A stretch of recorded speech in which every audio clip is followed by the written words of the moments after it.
दोस्तों, ये है सास और बहू का बयान। देखिए, सास कहती है बहू से, सुनिए जरा। फर्क करती है ससुराली रिश्ते में और अपने रिश्ते में। अगर औरत ससुराल वालों को भी अपना ही समझे तो मैं समझता हूं कि बहुत 80% झगड़े खत्म हो जाएंगे। 80% झगड़े।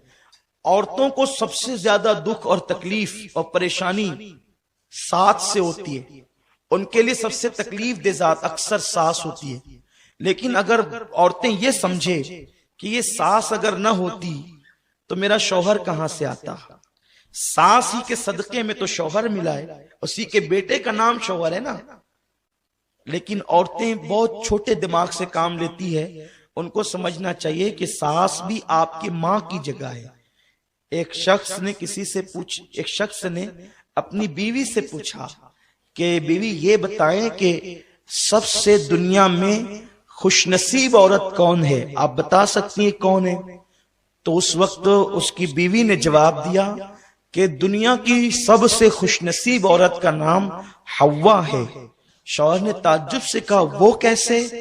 तो बीवी ने कहा, इसलिए कि हव्वा की कोई सास नहीं थी, इसलिए वो सबसे खुशनसीब बीवी है कि जब उनके यहां सास ही नहीं थी तो कोई तकलीफ ही नहीं थी। हालांकि सास होकर भी औरतें तकलीफ से बच सकती है। सिर्फ एक काम उन्हें करना है कि वो सास को अपनी मां समझे और सास का हर मुतालबा पूरा करें। मोहब्बत होगी घर में। एक किसी को कोई अगर नफरत देता है ना, नफरत के जवाब में अगर हम मोहब्बत दें तो मोहब्बत ही मोहब्बत होगी। बाबा फरीदुद्दीन गंज शकर फरमाते हैं, कांटे के मुकाबले में कांटे मत बिछाओ, वरना पूरी दुनिया कांटों से भर जाएगी।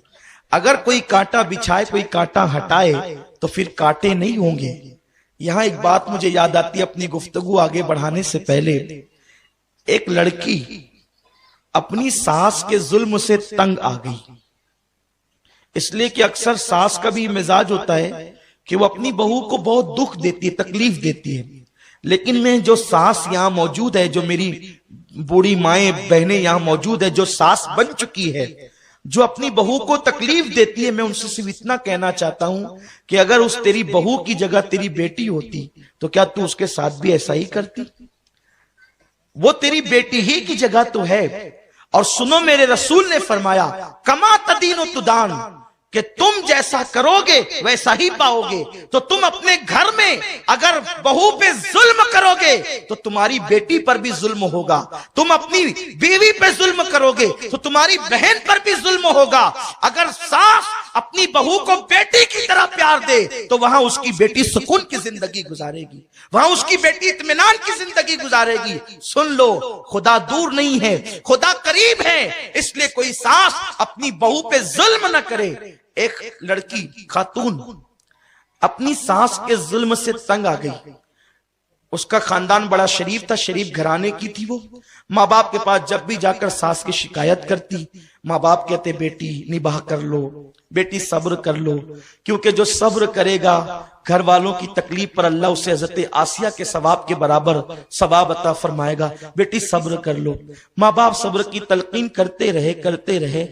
एक दिन ऐसा हुआ कि उसने सोचा, जब मेरे माँ बाप मेरे मसले पे ध्यान नहीं देते तो मैं अपने बाप के दोस्त, जिसको बचपन से चचा चचा कहती थी,